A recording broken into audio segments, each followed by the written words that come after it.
but the address was still there, written clearly on the envelope.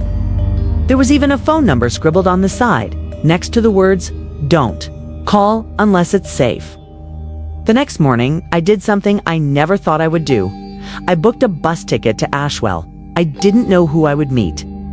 I didn't even know if the address was still valid. But I had to find out who my mother really was.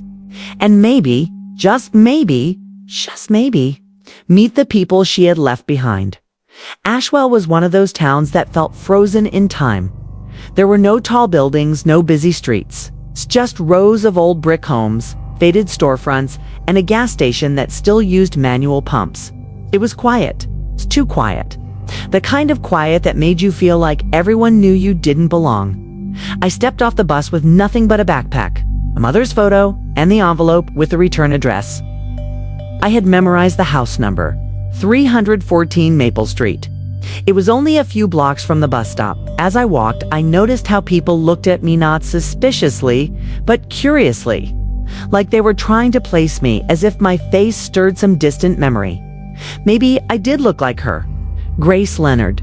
When I finally stood in front of the house, I froze. It was small but well kept, with a white porch and a wooden swing that creaked gently in the summer wind.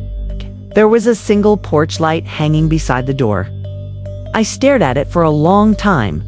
Had it really stayed on for years? I hesitated, then knocked. No answer. I was about to turn away when the door opened. A woman stood there, maybe in her 70s, wearing a floral apron.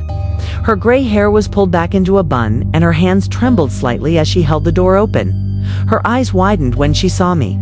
For a moment, we just looked at each other, and then she whispered, barely audible, "Grace." I shook my head quickly, tears stinging my eyes. "No, I'm Lily. I'm her daughter." The woman's hand flew to her mouth. She stepped back, letting the screen door swing open. "My God," she breathed. "You look just like her."